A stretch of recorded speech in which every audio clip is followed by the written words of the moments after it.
There is 3 open water movies, so let's rank them.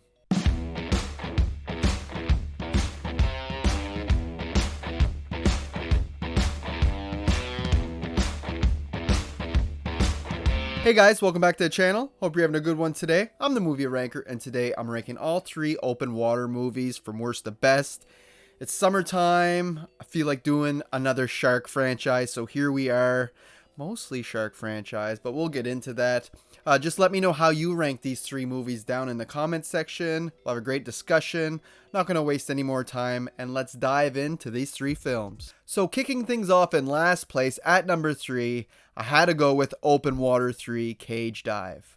Now, I was hoping this would be something like 47 meters down or something, because I really enjoyed that flick, but that's not the case. A big wave hits their ship with the cage and sinks it right away, so our characters are left bobbing in the water, stranded, adrift, basically like these other films. So it doesn't do a whole lot new. It's just more of the same that we've seen before in this franchise. The only difference this time is that it's 90% found footage because our characters have their own camera and we're following their adventure. And the other 10% is like documentary style because their film was obviously retrieved and it's done like a documentary, basically a mockumentary, because it's not real, right? This one is not based on true story or anything either. It's just a film, so it doesn't do a whole lot to impress me or get me invested into the story. Within our characters, we get basically a boyfriend, girlfriend, and their best friend, a third wheel, if you will. The only drama within them is that secretly the girlfriend is cheating on her boyfriend with their best friend, the third wheel. So that obviously comes out later in the film, but in the most predictable way ever. So there's nothing special about that. And yeah, this movie just gives you more of the same. It doesn't try to do anything different. The shark attacks are okay, but there's very few of them. Like, there's not many of them at all. But they do look okay when they do appear. But I mean, these guys have the best luck out of all the characters in these films. They get multiple things coming their way. They get a life jacket floating their way. They get this big box which turns into an inflatable raft once they open it up and pull the string. And it has a roof and everything. It's very like high-end safety rescuing gear. So it's like they run into all this and still their stupidity still gets them killed. Like, they set off a flare while they're on the friggin' raft when they're fighting and stuff. I'm like, they're just so dumb. Just kill these characters. And that's the thing that hurt this movie the most. While the other movies had people I cared about, not this one. This one, halfway through, I was like, all right, would you just kill them off already so I can get out of here and stop watching this movie? Because, yeah, I didn't have any interest in these characters or the story.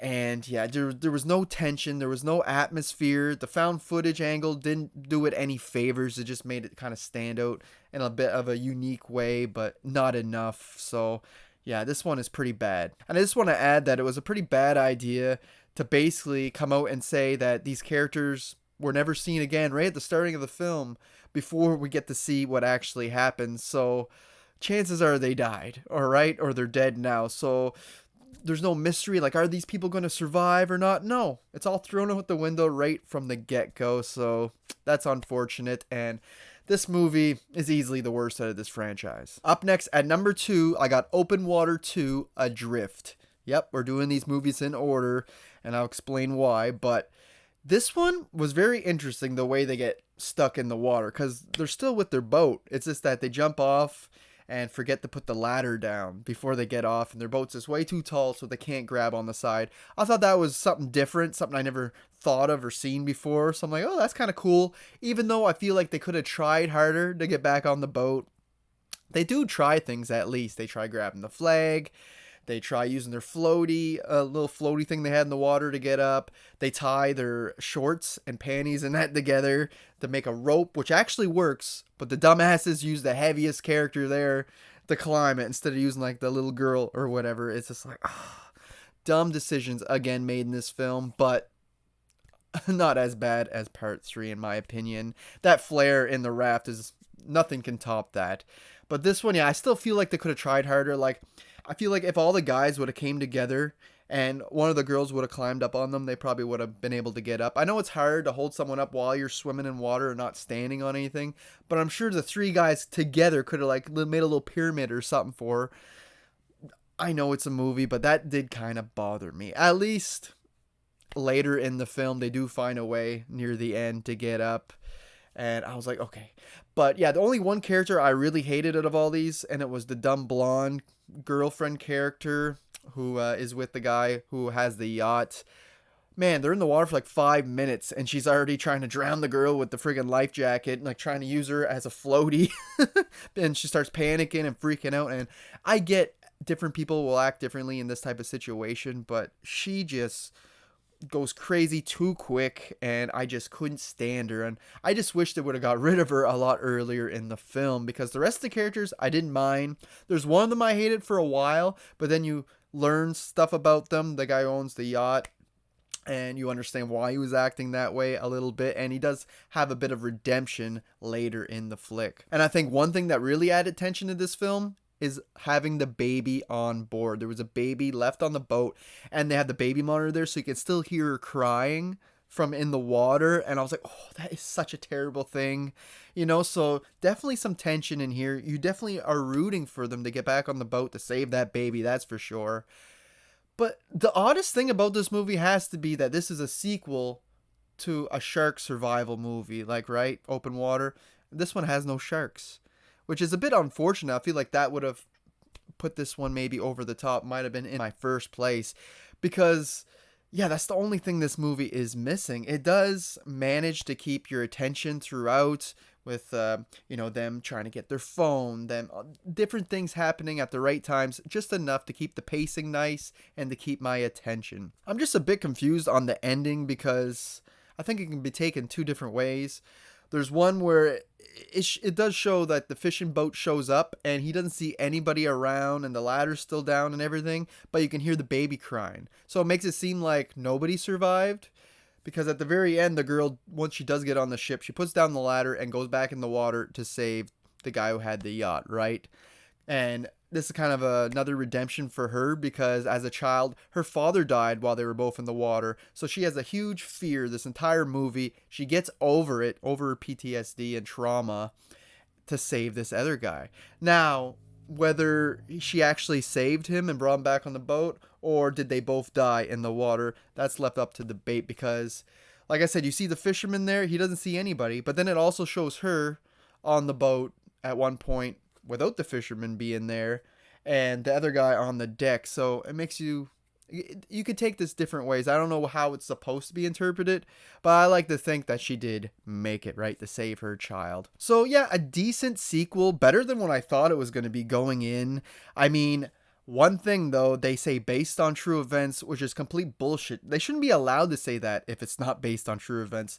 The only movie that should be able to get away with that is the Blair Witch Project, because it had genius marketing and it was just perfect timing, you know, when internet wasn't real big or anything at the time for research. And this movie blatantly lies to everybody and says this is based on true events, but if you do some research, it was based off a short story that a Japanese man wrote, I think. So that's unfortunate. They shouldn't do that. But the movie does look slick. It looks a lot better than the first film, which was, you know, very low budget. Definitely put some more money into this one. Again, it was just a different movie called Adrift, where they changed the title and turned it into an open water movie before its release. And yeah, it's a fun time. I'd probably rewatch this sometime in the future. But for me, easily coming in the first place is the original Open Water. Yes, I know sometimes these rankings can be boring when we do them in order of release, but that's the way I see these films, so I'm not going to lie or change that. So just my opinion.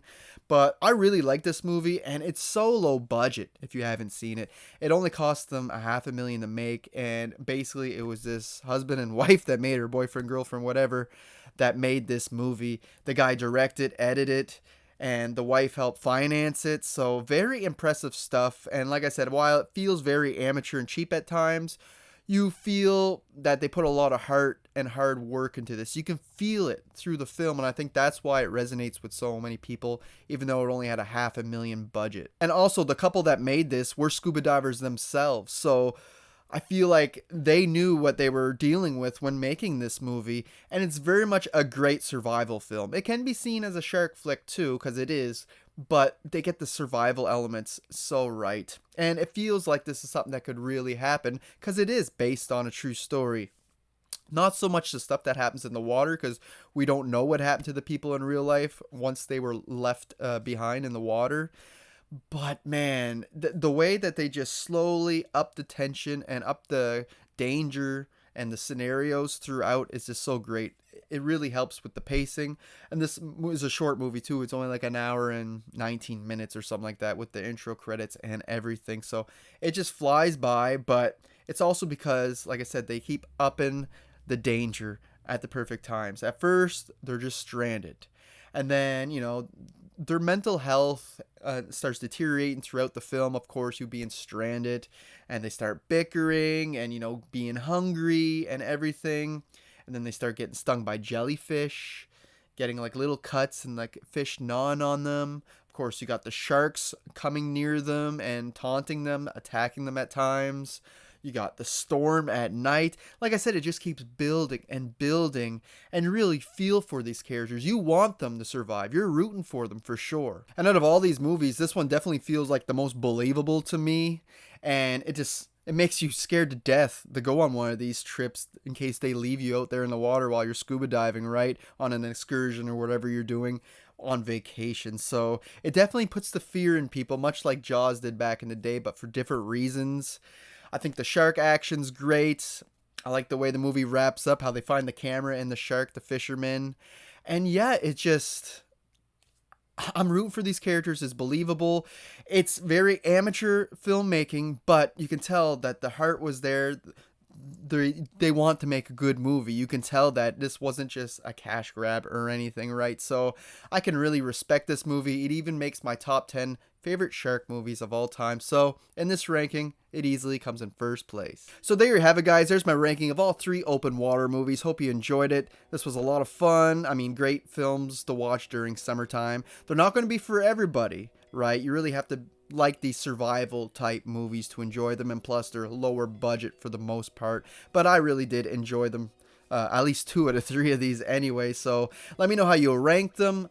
Follow me on Instagram, like the video, subscribe to the channel, follow me on Letterboxd as well. Links to all those are always in the description of my videos, guys. That's it for today. I'll be back with more, and until next time, thanks for watching.